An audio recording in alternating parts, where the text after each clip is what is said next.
नमस्कार, स्वागत है आप सभी का। मैं हूं कृतिका और देश का सबसे भरोसेमंद चैनल डीडी न्यूज पर लेकर हाजिर हूं आपका अपना पसंदीदा शो खबरों का सरपंच न्यूज पंच। जी हां, इस कार्यक्रम के जरिए हम आप तक हर रोज पहुंचाते हैं वो तमाम खबरें जिन पर रहती है हम सभी की नजर। लेकिन न्यूज पंच में सिर्फ खबर नहीं होती, बल्कि होती है खबरों की पूरी पड़ताल। तथ्य और आंकड़ों के जरिए आपको समझाते हैं हर एक बिंदु।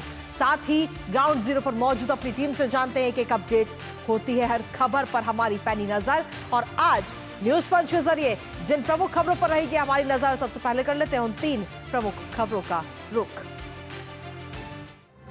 तो आज न्यूज पंच में सबसे पहले बात होगी इस वक्त जो मुलाकात हुई, उस मुलाकात को लेकर प्रधानमंत्री नरेंद्र मोदी और अमेरिकी राष्ट्रपति डोनाल्ड ट्रंप के बीच जो मुलाकात हुई और इस मुलाकात से क्या कुछ संदेश दिया गया पूरी दुनिया को, बताएंगे विस्तार से आपको। लेकिन साथ ही जो दूसरी प्रमुख खबर है वो है दिल्ली से जुड़ी। जी हां, जहां पर चुनाव के बाद नतीजे आ चुके हैं लेकिन राजनीति अभी भी जारी है। केजरीवाल की डिजिटल लूट का ये आरोप भारतीय जनता पार्टी ने लगाया है। आखिर क्यों ये आरोप लगाया गया है, विस्तार से आपको बताएंगे। साथ ही तीसरी खबर की अगर हम बात करें तो तीसरी खबर होगी यूट्यूबर से जुड़ी हुई, जिनके पीछे 2 राज्यों की पुलिस इस वक्त लगी हुई है। और क्या कुछ अपडेट इस पूरे मामले पर अभी तक सामने आया और किस तरीके से ये मामला संसद में भी उठा, बताएंगे विस्तार से आपको। तो चलिए शुरुआत करते हैं न्यूज पंच का। सबसे पहले प्रमुख खबर का रुख कर लेते हैं, जहां प्रधानमंत्री नरेंद्र मोदी अपनी 2 दिवसीय अमेरिका यात्रा के दौरान अमेरिकी राष्ट्रपति डोनाल्ड ट्रंप से मुलाकात की। और ये मुलाकात अमेरिका के व्हाइट हाउस में हुई, जहां दोनों नेता करीब 2.5 घंटे तक साथ रहे। दोनों नेताओं के बीच द्विपक्षीय बातचीत भी हुई, जिसमें से कई बड़ी बातें भी निकलकर सामने आई हैं। तहव्वुर, टैरिफ से लेकर के टेररिज्म तक लगभग सभी मुद्दों पर दोनों नेताओं ने बात की है। साथ ही ये मैसेज भी दिया गया कि इस्लामिक आतंकवाद के खिलाफ दोनों देश मिलकर लड़ेंगे। कुल मिलाकर देखें तो 2 पावर मिलकर सुपर पावर बनती नजर आई। और इस बातचीत के दौरान एक नया फॉर्मूला प्रधानमंत्री मोदी ने सेट कर दिया, जिसके बारे में उन्होंने बताया। जी हां, और ये फॉर्मूला है मागा मीगा, यानी कि मेगा। अमेरिका के मागा और भारत के मीगा से करेक्ट करते हुए इस साझेदारी को मेगा नाम दिया गया है। इस फॉर्मूले को विस्तार से आपको बताएंगे, लेकिन उससे पहले आपको दिखाते हैं प्रधानमंत्री नरेंद्र मोदी और अमेरिकी राष्ट्रपति डोनाल्ड ट्रंप के बीच हुई मुलाकात की बड़ी बातें। तो कई बातों पर चर्चा हुई है इस दौरान, जहां मेक इंडिया ग्रेट अगेन की बात हुई एक बार फिर से, और एनर्जी इंफ्रास्ट्रक्चर में किस निवेश बढ़ाया जाएगा दोनों देशों की तरफ से। तो मोदी और ट्रंप के बीच जो बातचीत हुई है उसमें क्या कुछ मुद्दों पर चर्चा हुई वो आपको बता रहे हैं। एआई, सेमीकंडक्टर और क्वांटम पर साथ में काम करेंगे, ये भी बात कही गई है दोनों की तरफ से। न्यूक्लियर स्मॉल मॉड्यूलर रिएक्टर बनाने में भी सहयोग की बात इस वक्त कही गई है भारत और अमेरिका दोनों की तरफ से। लॉस एंजलिस और बॉस्टन में नए कॉन्सुलेट भी खोले जाएंगे। तो ये तमाम वो मुद्दे हैं जिन पर बात हुई है। इसके साथ ही हम देखें तो द्विपक्षीय व्यापार $500 बिलियन करने का लक्ष्य दोनों देशों की तरफ से रखा गया है, यानी कि जो बड़ी बातें हैं वो आपको बता रहे हैं। शीघ्र संपन्न होगा द्विपक्षीय व्यापार समझौता, इस पर भी चर्चा हुई है। कई सारे अहम मुद्दे हैं जिन पर सीधे तौर पर चर्चा हुई। भारत न्यूट्रल नहीं बल्कि शांति का पक्षधर है, ये बात डोनाल्ड ट्रंप की तरफ से कही गई है भारत की तारीफ में। युद्ध किसी भी समस्या का हल नहीं है, ये बात भी कही गई। तो कहीं ना कहीं जब 2 पावर मिलते हैं तो वो एक बड़ी सुपर पावर बनकर निखर कर सामने आते हैं। ट्रंप ने दोनों देशों के संबंधों को संजोया है, ये बात भी कही गई। इसके साथ ही अगर हम देखें तो 26/11 का जो आरोपी है तहव्वुर राणा, उसे अब भारत भेजा जाएगा, यानी कि टेररिज्म को लेकर के किस तरीके से एक ही मंच पर आते हुए नजर आए। इस्लामिक आतंकवाद के खिलाफ दोनों देश जो हैं वो मिलकर अब आगे लड़ाई लड़ेंगे। इसके साथ ही एशिया पैसिफिक के लिए भारत एक अहम देश है। एशिया पैसिफिक की जब हम बात करते हैं तो उसमें भारत एक अहम देश है, ये बात निकल कर सामने आई। भारत के साथ डिफेंस बिजनेस और बढ़ाया जाएगा, यानी कि सीधे तौर पर इस मुलाकात का क्या कुछ असर भारत के लिहाज से होगा वो भी आपको बता रहे हैं। भारत को तेल और एनर्जी सप्लाई करने पर भी सहमति अब बन चुकी है, तेल और एनर्जी सप्लाई की जाएगी। इसके साथ ही एआई डेवलपमेंट के लिए साथ में मिलकर काम किया जाएगा। और इस एआई डेवलपमेंट को लेकर पूरी दुनिया की नजर इस वक्त भारत पर तो है ही, लेकिन साथ ही भारत और अमेरिका जब साझेदारी करेंगे तो और सबकी नजर इस पर रहेगी। टैरिफ को लेकर भी इसमें चीजें निकलकर सामने आई। एशिया प्रशांत के लिए भारत की भूमिका अहम बताएगी। इसके साथ ही अगर हम देखें तो मेक इंडिया ग्रेट अगेन की बात निकलकर सामने आई। तो ये वो तमाम मुद्दे हैं, ये वो तमाम बातें हैं जिन पर चर्चा हुई। इसके साथ ही अगर हम देखें तो पीएम मोदी और ट्रंप ने क्या कुछ कहा है वो आपको बता रहे हैं। पीएम मोदी ने कहा कि हमारे मिलने का मतलब 1 और 1 11 है, जो हम आपको लगातार बता रहे हैं कि जब 2 पावर मिलेंगी तो वो सुपर पावर बनेगी। और ये बात पीएम मोदी ने भी कही। गर्मजोशी, उत्साह और विश्वास के साथ आगे बढ़ेंगे, एक साथ दोबारा काम करने का अवसर मिला है, ये बात प्रधानमंत्री मोदी ने कही है। इसके साथ ही अगर हम देखें तो उन्होंने कहा कि हमारे मिलने का मतलब 1 और 1 11। वहीं डोनाल्ड ट्रंप कहते हैं कि पीएम मोदी एक निगोशिएटर है, यानी कि निगोशिएट बहुत आराम से करते हैं वो। इसके साथ ही उन्होंने कहा कि आपको बहुत याद किया है। प्रधानमंत्री नरेंद्र मोदी की तारीफ की जो कसीदे हैं वो इससे पहले ट्रंप कई बार उसका जिक्र कर चुके हैं। ट्रंप ने एक बार फिर कहा कि पीएम मोदी अच्छे दोस्त हैं, जो हम लगातार आपको बता भी रहे हैं। तो पीएम मोदी की तारीफ भी ट्रंप की तरफ से की गई और प्रधानमंत्री ने क्या कुछ कहा है वो भी हमने आपको बताया। इसके साथ ही जो नया फॉर्मूला सेट हुआ है वो इस वक्त आपको दिखा रहे हैं। प्रधानमंत्री नरेंद्र मोदी ने ये नया फॉर्मूला सेट किया, जिसमें आप देखिए कि मेक अमेरिका ग्रेट अगेन, यानी कि MAGA मागा। दूसरा अगर हम देखें तो मेक इंडिया ग्रेट अगेन और मेक अमेरिका ग्रेट अगेन, और दोनों मिलकर मागा और मीगा दोनों मिलकर बनते हैं मेगा। और ये एक नया फॉर्मूला प्रधानमंत्री नरेंद्र मोदी ने सीधे तौर पर हम देखें तो ये सेट किया है। और ये कहीं ना कहीं रिश्ता रहेगा अब आगे आने वाले समय में अमेरिका और भारत के बीच में, जो कहीं ना कहीं आगे जो रिश्ते हैं हमारे वो और मजबूत होते हुए जिनके जरिए नजर आएंगे। हमारे साथ हमारे सहयोगी इस वक्त जुड़ रहे हैं, शुभेंदु सिन्हा, उनका रुख करेंगे। शुभेंदु, भारत और अमेरिका की अगर हम बात करें तो ये 2 पावर हैं और इन दोनों पावर्स पर पूरी दुनिया की नजर। और अब जब ये दोनों पावर्स मिलेंगी तो एक बड़ी सुपर पावर निकलकर सामने आएगी। जैसा कि प्रधानमंत्री ने भी कहा कि जब 2 देश मिलेंगे तो 1 और 1 2 नहीं बल्कि 1 और 1 11 होंगे। बिल्कुल कृतिका, देखिए ये जो दौरा था अमेरिका का केवल कुछ 30-36 घंटों का ही था प्रधानमंत्री का, लेकिन बहुत ही महत्वपूर्ण। आपने जो बड़ी बातें हैं उनके बारे में बताई। हमें इस नेगोशिएशन की कॉम्प्लेक्सिटी को थोड़े बारीकी से समझना होगा। टैरिफ को लेकर थोड़ी चिंता थी। जो अमेरिकी राष्ट्रपति ने टैरिफ लगाए ना सिर्फ भारत के ऊपर बल्कि बाकी देश जिनके साथ भी उनका जो डेफिसिट है, ट्रेड डेफिसिट, उन पर टैरिफ लगाया गया है। लेकिन सिर्फ टैरिफ की बात नहीं है, जो पूरा व्यापार है उसके विस्तार की बात करी गई है, जो कि दोनों देशों के लिए बड़ी बात है। $500 बिलियन 2030 तक ये अचीव करने की बात की गई है। वहीं पर डिफेंस के कोऑपरेशन को आगे बढ़ाने की बात की गई है कि टेक्नोलॉजी किस तरीके से ट्रांसफर की जाए। प्रधानमंत्री मोदी ने एक बात साफ तरीके से कही कि वो सिर्फ एक बायर के रूप में नहीं आना चाहते हैं, वो टेक्नोलॉजी ट्रांसफर, को प्रोडक्शन, को मैन्युफैक्चरिंग, ताकि जो सबसे अत्याधुनिक हथियार हैं, जो डिफेंस टेक्नोलॉजीज हैं, वो भारत में अमेरिका के साथ मिलकर बने। तो ये कुछ बड़ी बातें थी। नए जो टेक्नोलॉजीज हैं, आर्टिफिशियल इंटेलिजेंस, सेमीकंडक्टर को ट्रस्ट प्रोग्राम के अंतर्गत उसमें भी हम देखेंगे कोऑपरेशन। तो जहां एक तरफ टैरिफ को लेकर थोड़ा सा मतभेद था, काफी दूसरे एरियाज है जहां पे सहमति बनी है। दोनों देश एक बड़ी तरीके से सामने आके काम करेंगे। काउंटर टेररिज्म भी एक बहुत बड़ा एरिया होगा कोऑपरेशन का। कृतिका जी, शुभेंदु, ये तो बात हो गई टेररिज्म की, तहव्वुर राणा की, लेकिन इसके साथ ही अगर हम देखें तो निवेश को लेकर किस तरीके से सहयोग रहेगा आप दोनों देशों में? देखिए, निवेश एक बहुत ही महत्वपूर्ण जो है एरिया है। अमेरिका टॉप 3 निवेशकों में आता है पहले ही भारत के लिए, लेकिन जो डेफिसिट है, ट्रेड डेफिसिट है, उसको बैलेंस करने के लिए अमेरिका अब चाहेगा कि वो जो उनका जो एनर्जी प्रोडक्शन है वो भारत की तरफ थोड़ा सा उसका रुख हो, वो एक्सपोर्ट कर पाए भारत को। भारत के पास भी ये मौका होगा कि उनका जो एनर्जी बास्केट है, जिसका मतलब हम किन अलग अलग देशों से जो है एनर्जी निर्यात करते हैं, हम इंपोर्ट करते हैं, अब हमारे पास अमेरिका जैसा एक महत्वपूर्ण सोर्स होगा। तो उस तरीके से भारत के लिए भी एक स्टेप अप है कि हमारा जो एनर्जी बास्केट है वो और डाइवर्स होगा। और एक दूसरे के देशों में इन्वेस्टमेंट की बात की गई है, मैन पावर, ह्यूमन रिसोर्स में इन्वेस्टमेंट की बात की गई है। स्टूडेंट्स जो कि करीब 3.3 लाख स्टूडेंट्स भारत के अमेरिका में पढ़ते हैं। अब ये भी कहा गया है कि अमेरिका और भारत मिलके जो अमेरिकी जो रिसर्च इंस्टीट्यूशंस हैं, एकेडमिक इंस्टीट्यूशंस हैं, मिलके उनको भारत में भी उनके ब्रांच खोले जा सके। तो हम देख सकते हैं कि ये जो कोऑपरेशन है इसका दायरा काफी बढ़ा दिया गया है इस बहुत ही कम समय के विजिट के दौरान। ये पहला मौका था प्रधानमंत्री मोदी के लिए एक नए ट्रंप एडमिनिस्ट्रेशन से मिलने का, उसमें काफी सारी चीजें हासिल भारत कर पाया है। जी बिल्कुल, भारत ने तो कई सारी चीजें हासिल की ही हैं, लेकिन साथ ही अगर हम देखें तो दुनिया की नजर इस पर है और दुनिया के लिहाज से किस तरीके की प्रतिक्रिया इस वक्त नजर आ रही है? शुभेंदु, देखिए बिल्कुल ये महत्वपूर्ण जो है इकोनॉमीज है। नंबर की इकोनॉमी है अमेरिका, और बिल्कुल। भारत दुनिया की सबसे तेजी से बढ़ती हुई विशाल इकोनॉमी है। अगर इनमें कोऑपरेशन दिखता है, कन्वर्जेंस दिखता है, किस तरीके से जो चैलेंजेस हैं उसको अपॉर्चुनिटीज में बदला गया है।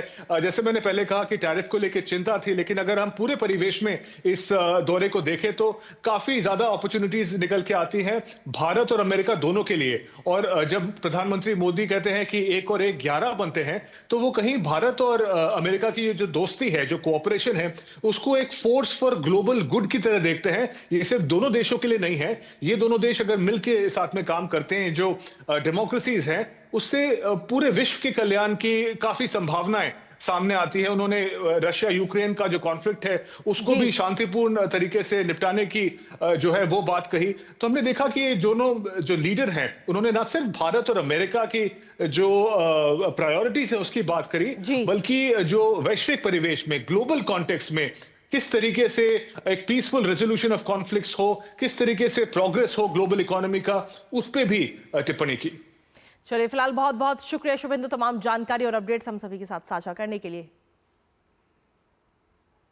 और इसी के साथ चलिए अब खबरों में आगे बढ़ेंगे और अगली महत्वपूर्ण खबर का रुख कर लेते हैं। जी हां, और ये अगली महत्वपूर्ण खबर है इस वक्त देश की राजधानी दिल्ली से जुड़ी है, जहां दिल्ली में चुनाव भले ही खत्म हो गए हो, लेकिन राजनीति फिलहाल खत्म होती नजर नहीं आ रही, क्योंकि दिल्ली में अब एक नया विवाद खड़ा हो गया है। और ये विवाद है दिल्ली मुख्यमंत्री ऑफिस के सोशल मीडिया प्लेटफॉर्म, यानी कि उनका जो एक्स अकाउंट है उसका।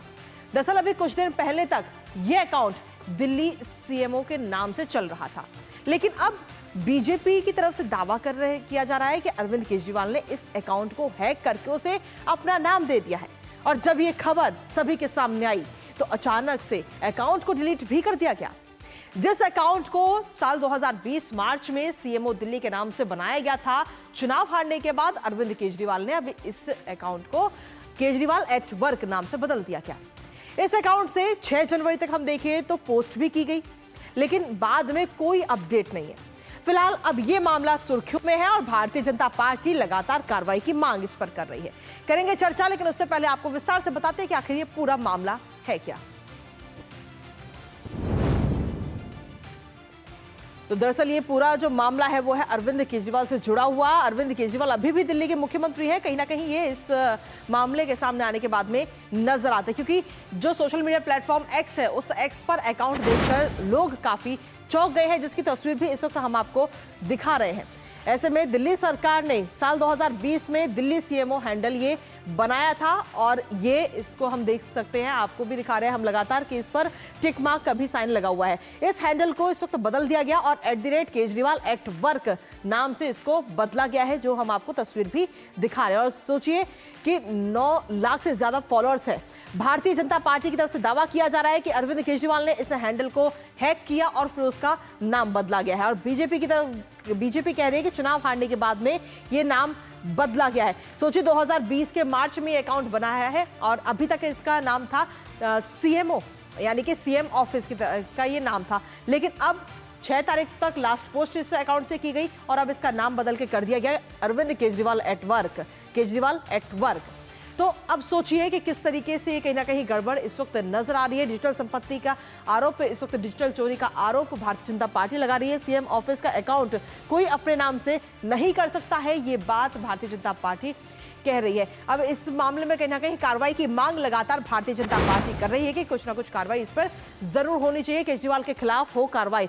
वीरेंद्र सचदेवा ने एलजी से जांच की मांग की है इस पूरे मामले को लेकर कि आखिर इस अकाउंट का नाम किसने बदला है, क्या ये नाम अरविंद केजरीवाल की तरफ से बदला गया है, जांच की मांग की जा रही है। सरकारी पैसे से बना हुआ जो हैंडल था वो सीएमओ दिल्ली था।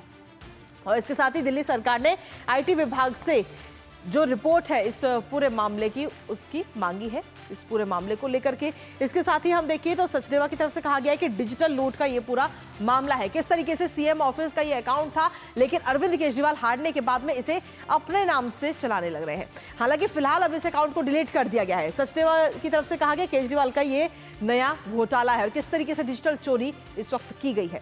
इसके साथ ही केजरीवाल के खिलाफ कार्रवाई की जानी चाहिए और कार्रवाई की मांग इस वक्त की जा रही है। हमारे साथ में हमारे सहयोगी इस वक्त जुड़ गए, सीधा उन्हीं का रुख करेंगे। अमरेंद्र हमारे साथ जुड़ रहे हैं। अमरेंद्र, देश की राजधानी दिल्ली में विवादों का सिलसिला फिलहाल खत्म होता नजर नहीं आ रहा। चुनाव भले ही खत्म हो गए, लेकिन अब एक और नया विवाद इस वक्त सोशल मीडिया अकाउंट एक्स का शुरू हो चुका है। कृतिका, देखिए 5 फरवरी को दिल्ली विधानसभा के चुनाव होते हैं। 8 फरवरी को जो निर्णय आता है उसमें 27 साल बाद भारतीय जनता पार्टी प्रचंड बहुमत के साथ सत्ता में वापसी करती है। 9 फरवरी को दिल्ली की तत्कालीन मुख्यमंत्री आतिशी ने अपना इस्तीफा दिया और कार्यवाहक मुख्यमंत्री के तौर पर नई गवर्नमेंट के गठन तक वो काम कर रही हैं। लेकिन जो एक नया खुलासा, इसे कहें एक नया डिजिटल लूट का एक जो नया स्कैम आया है, उसमें बड़ी हैरानी करने वाली बात यह है कृतिका कि किस तरह से सीएम ऑफिस का जो ऑफिशियली एक्स अकाउंट है, जो सीएमओ दिल्ली के नाम से था, उसका नाम बदलकर अरविंद केजरीवाल एट वर्क कर लिया गया। यानी कि उसको कहीं ना कहीं पूर्व मुख्यमंत्री और पार्टी के संयोजक अरविंद केजरीवाल के नाम पर कन्वर्ट किया गया। और जब यह बात भारतीय जनता पार्टी ने उठाई और इस पर डिजिटल लूट की बात करते हुए न सिर्फ अरविंद केजरीवाल पर एफआईआर दर्ज कराने की मांग की, बल्कि दिल्ली सरकार के आईटी विभाग को एलजी से कहा है कि उस पर जांच करे। लेकिन इस खबर के आते ही देखिए इस जो एक्स अकाउंट है इसको डिलीट भी कर दिया जाता है। लगातार अगर आप देखें तो 11 सालों में दिल्ली में अरविंद केजरीवाल की सरकार रही और राशन घोटाले से लेकर शराब घोटाले तक कई घोटाले आए हैं, लेकिन डिजिटल घोटाले का हिंदुस्तान में ऐसा यह पहला केस होगा जब किसी एक्स सीएम के नाम पर डिजिटली लूट का मामला आया है, वो भी सोशल मीडिया अकाउंट को लेके। और इसमें कहीं ना कहीं आम आदमी पार्टी के संयोजक और दिल्ली के पूर्व मुख्यमंत्री अरविंद केजरीवाल तो सवालों में है ही है, लेकिन एक बड़ा सवाल दिल्ली की जो वर्तमान कार्यवाहक मुख्यमंत्री है आतिशी के ऊपर भी लगता है, क्योंकि नई सरकार के गठन तक दिल्ली के कामकाज की जिम्मेदारी कार्यवाहक मुख्यमंत्री के तौर पर उनकी है। तो आखिर कैसे ये जो अकाउंट है ये अरविंद केजरीवाल के नाम पे कन्वर्ट होता है और इस बात पर जब कार्रवाई की मांग होती है तो डिलीट कर दिया जाता है। हालांकि अभी तक जो एलजी हाउस है उसने अभी जांच की बात नहीं स्वीकारी है, लेकिन दिल्ली बीजेपी के प्रमुख वीरेंद्र सचदेवा ने पुरजोर तरीके से दिल्ली के उपराज्यपाल विनय कुमार सक्सेना से यह मांग की है कि इस मामले में आईटी विभाग को जांच के आदेश दें और दूध का दूध और पानी का पानी इस मामले में आए और जो भी कार्रवाई हो, दंडात्मक कार्रवाई हो, उसे की जाए। जी अगर हम देखें तो जब ये पूरा मामला निकलकर सामने आया तो इस अकाउंट को डिलीट कर दिया गया, लेकिन क्या आम आदमी पार्टी की तरफ से किसी प्रकार की कोई प्रतिक्रिया या सफाई अभी तक दी गई है इस मामले में? देखिए कृतिका, मैंने आम आदमी पार्टी के कुछ लोगों से, जो पार्टी के नेता हैं, उनसे अभी संपर्क करने की कोशिश की, किसी ने भी मेरा अभी तक फोन नहीं उठाया, यानी कि और ना ही पार्टी की तरफ से सोशल मीडिया पर इस मामले में किसी तरह की पुष्टि की गई है। लेकिन यह सच्चाई है कि कार्यवाहक मुख्यमंत्री आतिशी हैं, अभी दिल्ली सरकार का कामकाज उनके पास है, क्योंकि नई गवर्नमेंट भारतीय जनता पार्टी की अभी फॉर्म नहीं हुई है। ऐसे में जिम्मेदारी कहीं ना कहीं दिल्ली की कार्यवाहक मुख्यमंत्री आतिशी की बनती है। इस मामले में बीजेपी जो आरोप लगा रही है, यह तो खुद जो है दिल्ली की मुख्यमंत्री आतिशी को आगे आना चाहिए और इस मामले में बताना चाहिए कि आखिर क्या वजह हुई कि दिल्ली के सीएम ऑफिस का एक्स अकाउंट जो अरविंद केजरीवाल एट वर्क के नाम पे बना और क्यों डिलीट किया गया। यह गंभीर सवाल है जो कहीं ना कहीं आम आदमी पार्टी के ऊपर खड़ा होता है और खासकर आतिशी और अरविंद केजरीवाल के ऊपर। कृतिका, चलिए फिलहाल बहुत बहुत शुक्रिया अमरेंद्र, तमाम जानकारी और अपडेट्स हमारे साथ साझा करने के लिए। लगातार इस खबर पर अपनी नजर बनाए रखिएगा और कोशिश कीजिएगा आम आदमी पार्टी की तरफ से किसी भी प्रकार की कोई प्रतिक्रिया इस मामले पर मिलती है तो। फिलहाल बहुत बहुत शुक्रिया। तो कहीं ना कहीं अब ये पूरा मामला इस वक्त काफी ज्यादा सुर्खियों में है। हालांकि अकाउंट को डिलीट कर दिया गया, लेकिन फिर भी जांच अब देखना होगा कि इस मामले में की जाती है या नहीं और क्या कुछ प्रतिक्रिया आम आदमी पार्टी की तरफ से सामने आती है। खबरों का सिलसिला न्यूज पंच में यूं ही लगातार जारी है, लेकिन वक्त एक छोटे से ब्रेक का। ब्रेक के उस पर बताएंगे आपको उस खबर के बारे में जिस खबर को लेकर इस वक्त पूरे देश में गुस्सा नजर आ रहा है। रुकते एक छोटे से ब्रेक के लिए। जब धरती चीर कर निकलता है लोहे का पत्थर और मिलता है मोंगिया के जोश से, फिर तपता है, पिघलता है और बनता है फौलाद। अब होता है सरिया सारी खूबियों के साथ। मोंगिया स्टील, मजबूत देश का मजबूत सरिया।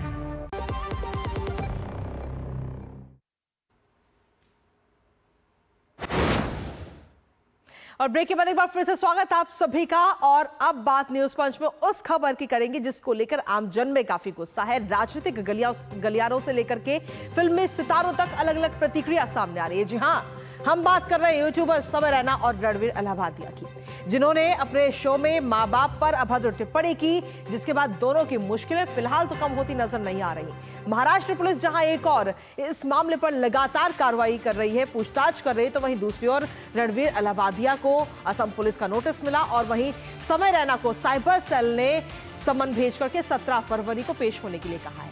इसके अलावा संसद की स्टैंडिंग कमेटी में भी इस शो का मुद्दा उठा है। आईटी मंत्रालय से जुड़ी संसद की स्थायी समिति की बैठक में इस शो का मामला सामने आया, जहां समिति के सदस्यों ने यूट्यूबर रणवीर अलाहाबादिया से जुड़े मामले में सख्त कार्रवाई की मांग की है, ताकि आगे आने वाले भविष्य में इस तरीके के मामले दोबारा सामने ना आए। फिलहाल अब देखना यह होगा कि इस पूरे विवाद पर क्या कुछ कार्रवाई की जाती है, क्योंकि हर कोई इस मामले पर कार्रवाई की मांग कर रहा है। सोशल मीडिया पर लोगों का यहां तक कहना है कि सिर्फ माफी मांग लेना काफी नहीं है। अब इस पूरे मामले पर करेंगे चर्चा, लेकिन उससे पहले आपको दिखाते हैं ग्राफिक्स के जरिए ये पूरा मामला।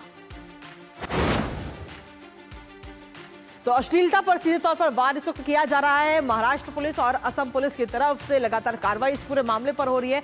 अलाहाबादिया और समय रैना के खिलाफ मामला दर्ज किया गया है। दोनों के खिलाफ पुलिस ने ये पूरा केस दर्ज किया गया है और कई लोगों से पूछताछ भी अभी तक की जा चुकी है। हालांकि ये पूछताछ अभी भी जारी है। असम सीएम हेमंत बिस्वा शर्मा ने इस पूरे मामले की जानकारी दी और कि असम पुलिस जो है वो भी लगातार कार्रवाई कर रही है। इस पूरे मामले में शिकायत वहां पे भी मिली। बीएनएस की कई धाराओं के तहत ये पूरा मामला दर्ज किया गया। अगर हम देखें तो 95, 294 और 296 बीएनएस की धाराओं के तहत ये पूरा मामला दर्ज किया गया। इसके साथ ही आईटी एक्ट 2000 की धारा 67 के तहत भी मामला दर्ज किया गया है। हालांकि लगातार सवाल यही है कि क्या कार्रवाई अब की जाएगी। सिनेमा अधिनियम की अगर हम बात करें तो 1952 के धारा 4(7) के तहत भी केस दर्ज इस पूरे मामले पर किया गया है। जिस तरीके से एक शो के दौरान मां बाप को लेकर, महिलाओं को लेकर जो अभद्र टिप्पणी की गई, उस पूरे मामले में जो पूरा विवाद है वो अभी थमता हुआ नजर नहीं आ रहा है। खबरों के मुताबिक अगर हम देखें तो मुंबई साइबर पुलिस ने भी केस दर्ज इस पूरे मामले पर कर लिया गया है। लगातार पूछताछ की जा रही है। हालांकि फिलहाल अगर हम देखें तो समय रैना इस वक्त भारत से बाहर है, वो इस वक्त देश में नहीं है, इसलिए वो जब वहां से वापस आएंगे तब उनसे पूछताछ होगी। अलाहाबादिया और रैना के खिलाफ फिलहाल केस दर्ज करके और पूरे शो के लोग जितने भी हैं, उस शो में शामिल जो लोग हैं, उनसे भी लगातार पूछताछ की जा रही है। अब ऐसे में आपको बताते हैं कि अगर कार्रवाई आगे आने वाले समय में होती तो क्या और कितनी सजा हो सकती है। हम देखें तो धारा 294 के तहत 2 तरह के मामले हैं और पहले बार अपराध करने पर 2 साल की जेल इस मामले में हो सकती है अगर ये अपराध पहली बार है। वहीं 5000 का जुर्माना भी लगाया जा सकता है इस पूरे मामले पर जब आगे कार्रवाई होगी तो। लेकिन इसके साथ ही अगर यही अपराध को दोबारा किया जाता है तो 5 साल तक की जेल और 10,000 का जुर्माना लगाया जाएगा। इसके साथ ही अगर हम देखें तो धारा 296 में 3 महीने तक की जेल है, साथ ही 1000 रुपए का जुर्माना या फिर ये दोनों भी लग सकते हैं। धारा 67 के तहत पहली बार अपराध पर 3 साल की जेल के प्रावधान है और साथ ही 5 लाख का जुर्माना। लेकिन अगर यही अपराध आप बार बार करते हैं तो ऐसे में सजा को और बढ़ाने का भी इसमें जिक्र किया गया है। बार बार अपराध करने पर सजा सीधे तौर पर हम देखें तो बढ़ जाएगी। इसके साथ ही अगर हम देखें तो क्या कुछ कहा जा रहा है, किस तरीके की प्रतिक्रिया सामने आ रही है, वो एक बार आपको सुनाते हैं। भारत देश एक संस्कृतिपूर्ण, संस्कारपूर्ण देश है। यहाँ डेमोक्रेसी के नाम पे कुछ भी अनाप शनाप अगर कहेंगे तो गलत है। अपनी संस्कृति है, हिंदू देव देवता रहने दो। जो अपने भगवान के बारे में, अपने माँ बाप के बारे में गलत तरीके से सिर्फ हंसी लेने के लिए और खुद के फॉलोअर्स बढ़ने के लिए कुछ भी अनाप शनाप अगर आप कहेंगे, बोलेंगे तो उसके ऊपर बैन तो आना चाहिए, क्योंकि ये संस्कृति रखने वाला, संस्कृति संभालने वाला अपना देश है। तो अलग अलग प्रतिक्रिया इस वक्त पूरे देश में सामने आ रही है, फिर चाहे वो राजनीतिक गलियारों के लोग हो, सांसद हो या फिर फिल्मी सितारे हो या फिर आप और हम आमजन हो। लगातार प्रतिक्रिया इस पूरे मामले पर आ रही है। और इसी के साथ ताजा अपडेट ले लेते हैं। हमारे साथ हमारे सहयोगी शैलेंद्र इस वक्त जुड़ रहे हैं, जो कि लगातार संसद की खबरों को कवर करते हैं। शैलेंद्र, अगर हम देखें तो ये पूरा मामला अब मुंबई में तो लगातार कार्रवाई हो ही रही है, लेकिन ये पूरा मामला अब देश की संसद में भी उठता हुआ नजर आ रहा है और कानून को सख्त करने की मांग करते हुए नजर आ रहे हैं सांसद। जी देखिए कृतिका, संसद में ये खुद मामला उठाया शिवसेना के सांसद ने, और अब जो आईटी समिति है उसके सदस्यों ने भी ये कहा है कि आईटी समिति में इसकी शिकायत करेंगे। देखिए 3 पहलू है। पहला पहलू तो है कि जो भी लोग सोशल मीडिया पर एक्टिव हैं या फिर कोई शो करते हैं, उनका भी एक स्वनियमन होना चाहिए कि उन्हें क्या बातें कहनी है क्या नहीं कहनी है। दूसरी बात, हमने कानूनी पहलू देखा कि इस शो के खिलाफ और शो में शामिल होने वाले लोगों के खिलाफ मुकदमे देश भर में कई जगहों पर दर्ज हुए हैं। वो कानूनी कार्रवाई होगी, उसके तहत हमने देखा है कि तमाम समय रैना हो या फिर बाकी आरोपी, उन्होंने कहा है कि वो जांच में सहयोग करेंगे। लेकिन इससे बड़ा सवाल ये है कि अगर मान लीजिए कि एडल्ट एक तरह से पहले से ही घोषित करके आप कोई शो करते हैं या कोई कार्यक्रम करते हैं, तो फिर किसकी ये जिम्मेदारी है कि उसकी क्लिपिंग एडिट ना हो पाए और तमाम ऐसे लोगों तक ना पहुंच पाए जिनकी एक तरह से देखें जिन तक वो नहीं पहुंचनी चाहिए। तो इसके कई पहलू हैं। पहला पहलू तो ये है कि इसमें यूट्यूब की भी क्या कोई भूमिका हो सकती है, उसे ज्यादा जिम्मेदारी निभानी होगी। दूसरी बात यह है कि ये छूट किसी को नहीं दी जा सकती, चाहे जिस नियम के तहत या फिर आप कुछ भी घोषित करके कोई कंटेंट दे रहे हो, कि संस्कृति को या फिर जो हमारे जीवन मूल्य है, हमारे जो भारतीय मूल्य है, उनको चोट पहुंचा दी जाए। तो हर तरह से एक लक्ष्मण रेखा होती है, तो उस लक्ष्मण रेखा का पालन करना सभी के लिए जरूरी है, जो भी लोग इस तरह से हैं। तो क्या नियमों को और सख्त बनाया जाना चाहिए, ये मांग अब उठ रही है। क्योंकि जब हम फिल्में देखते हैं तो सेंसर बोर्ड से पारित होती है, तो इस तरह के सोशल मीडिया कंटेंट बनाने वालों के लिए जो नियम है वो बेहद सख्त होने चाहिए, जिससे कि वो इस तरह से भारतीय मूल्य पर, भारतीय परिवार संस्था पर चोट न पहुंचा पाए। वो एक अब मांग उठ रही है। तो अब देखना होगा कि कैसे आगे कार्रवाई होती है, क्योंकि मुकदमे दर्ज होना, उन पर कार्रवाई होना, वो जांच में सहयोग करे, वो तो एक विषय है ही, लेकिन एक नजीर सामने आनी चाहिए कि अब इस तरह से कोई आगे न कर सके, उसकी एक फुल प्रूफ व्यवस्था हो, उसकी मांग हो रही है। बिल्कुल शैलेंद्र, हम सभी कहते हैं कि अति जो है वो किसी भी चीज की खराब होती है, और कहीं ना कहीं वही अति अब यहाँ नजर आती है, जिसके लिए बहुत जरूरी है कि एक लक्ष्मण रेखा जरूर खींची जाए। फिलहाल बहुत बहुत शुक्रिया शैलेंद्र तमाम जानकारी और अपडेट्स साझा करने के लिए। और इसी के साथ फिलहाल न्यूज पंच में मुझे और हमारी पूरी टीम को दीजिए अनुमति, लेकिन 2 बजे फिर होगी आपसे मुलाकात कुछ और अहम और महत्वपूर्ण खबरों के साथ। तब तक के लिए नमस्कार।